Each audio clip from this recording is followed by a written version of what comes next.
Hello everyone. Welcome to my Sunday school class. My name is Ray and I am your Sunday school teacher today. And I'm glad that you're visiting with us today. The purpose of these videos, they're just short flash teachings. Maybe you've heard something in scripture that makes you kind of wonder, wonder how they did that or why they did that. Maybe there's a word or a phrase that you're curious about. Just some interesting little nuggets that I try to pull out of different Bible stories and Bible lessons to give you a little deeper understanding of what the Bible's talking about. Because so many times in our culture today in the 21st century, we are so far removed from the culture, the history of the original Bible. And so this is just an opportunity to go a little deeper and help your understanding a little bit more. So I hope that you enjoy these videos. If you haven't seen one for a while, you can just go to this page, My Sunday School Teacher, and look up the more recent videos. So today I want to ask you a question. How do you determine whether or not you have a good friendship with someone? Do you go by height? Do you go by, say, eye color? Similar likes and interests? How about stage of life? How about shared values or beliefs? How do you choose your friends, and what makes a friend a good friend? What about sharing a faith foundation?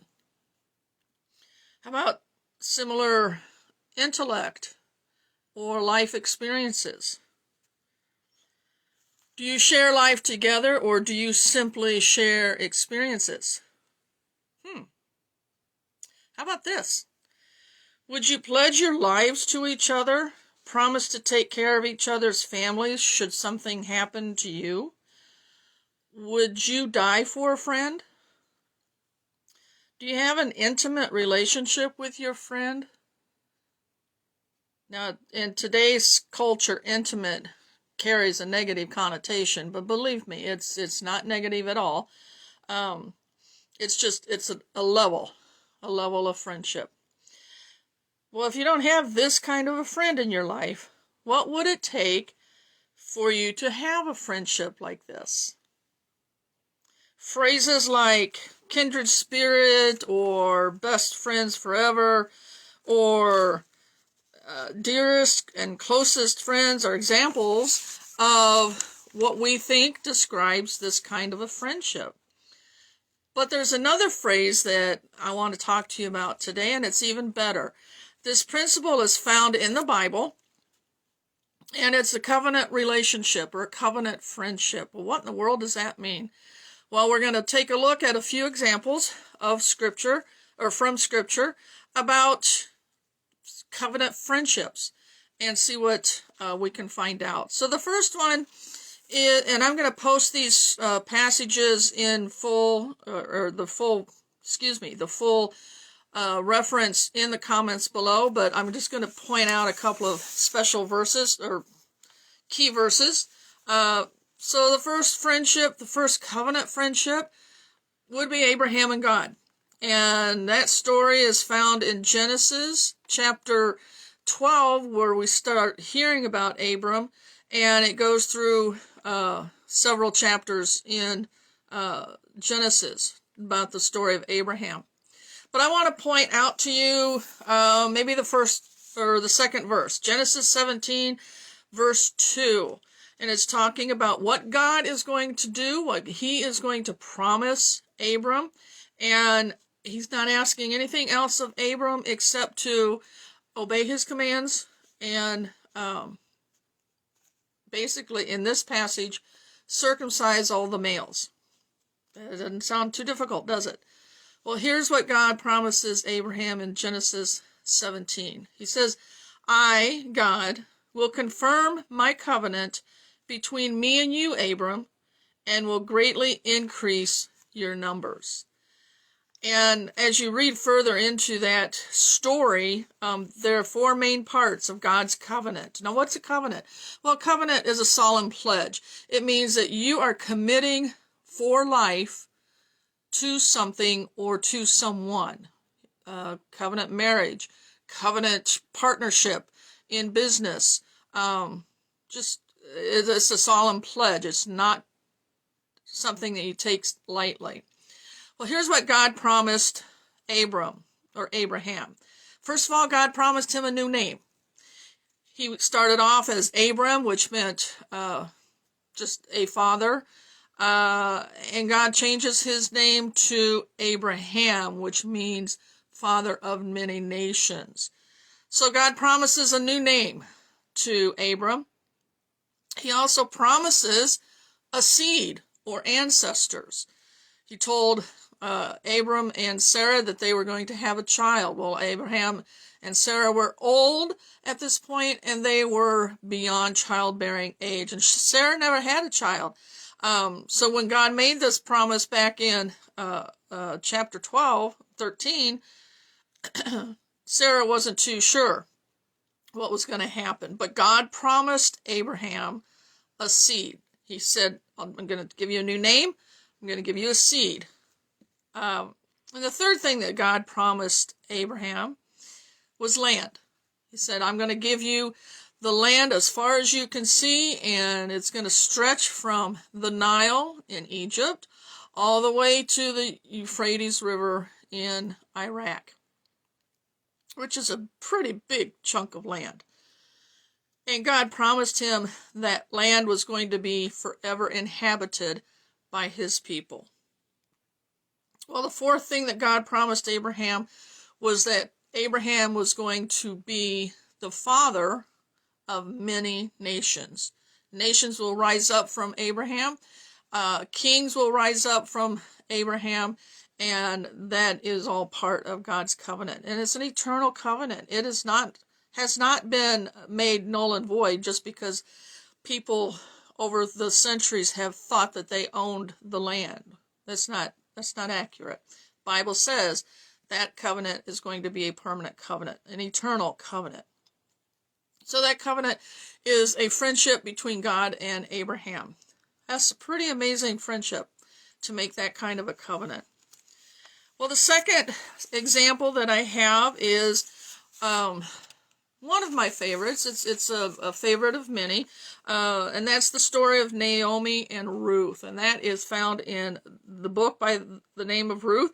The very first chapter, I'm going to read the couple of verses 16 and 17 from that. And if you're familiar with the story of Ruth, you know that Ruth and Orpah and Naomi were all three widows. Naomi and her husband had gone to another land because of famine in Israel, and while they were there, their two sons married these two Moabite women, and eventually all three of those men died, leaving the three widows. Well, Naomi decided she needed to go back to her homeland, to her people, and so she released Orpah and Ruth of their commitment as daughters-in-law, and said, you can go back to your own people, go back to your own lifestyle,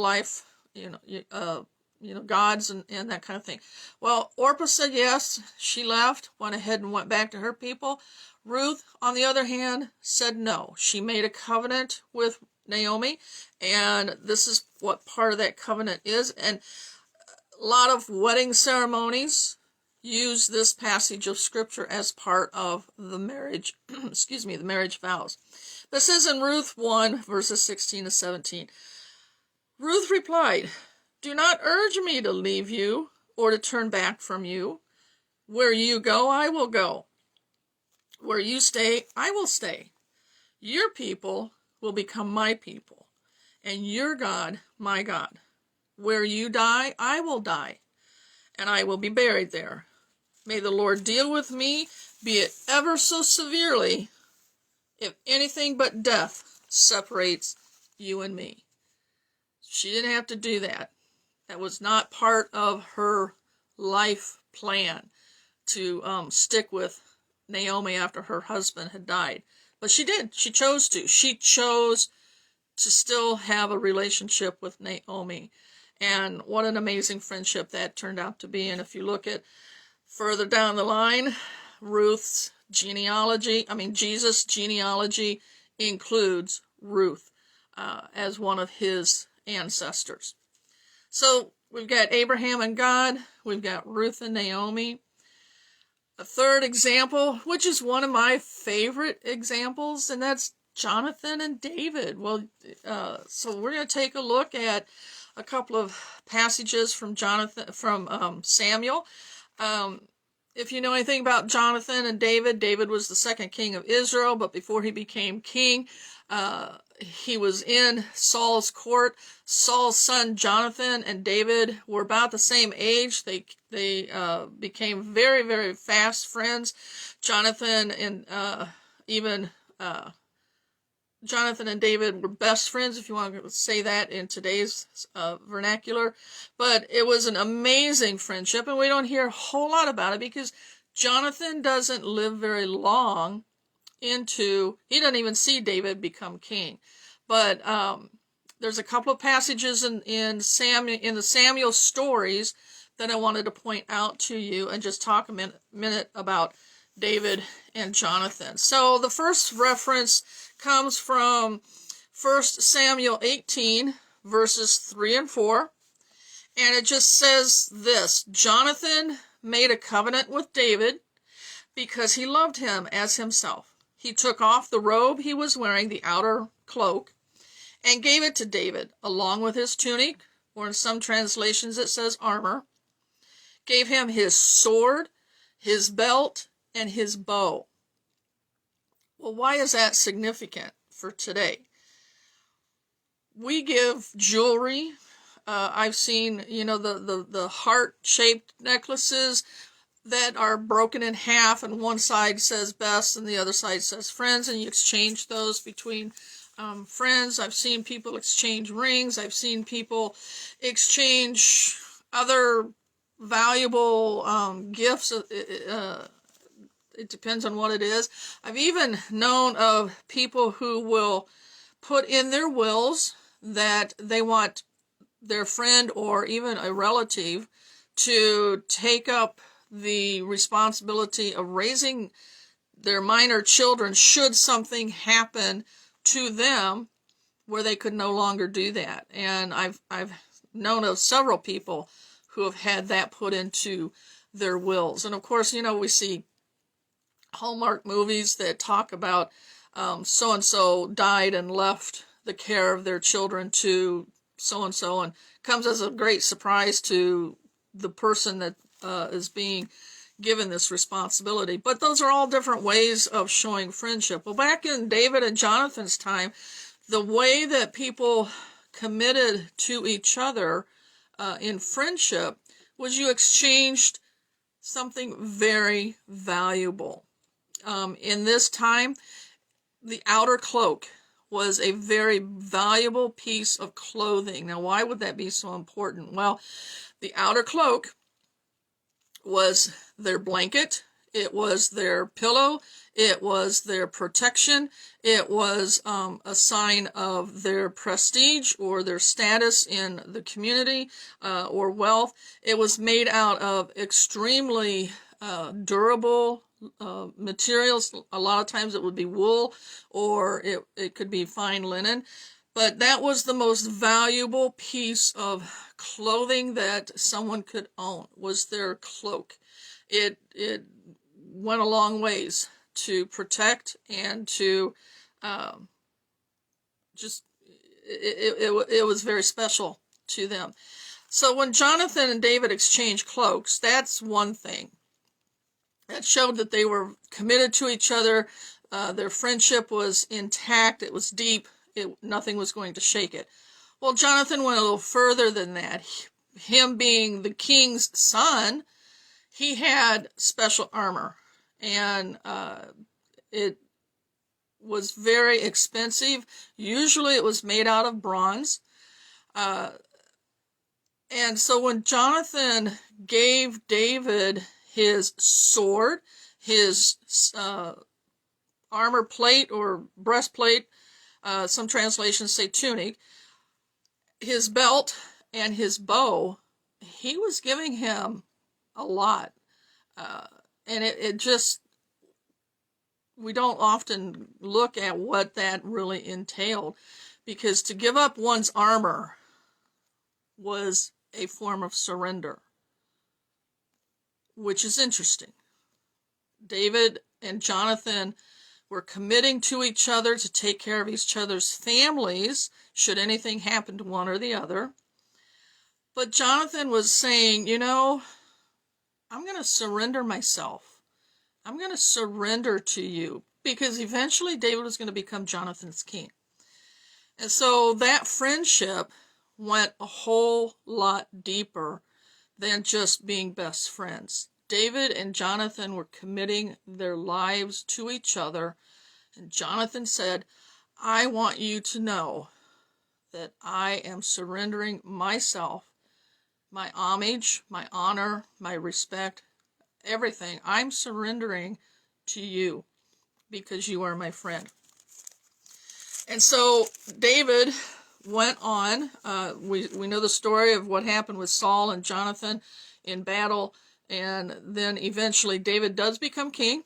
And a little further into 2 Samuel, we read that David was, as he was coming into the palace, becoming king over all of Israel, he said to his assistants, I want you to go find me any remaining ancestors or descendants of Saul and his son Jonathan, because I made a covenant with Jonathan. If there's anybody left in Jonathan's household, I want to know about it. And so they sent out these assistants and came upon a young man named Mephibosheth. And he was a son of Jonathan, and he was a grandson of Saul. So he was brought into the palace under King David, and here's verses from 2 Samuel 9, 6-7.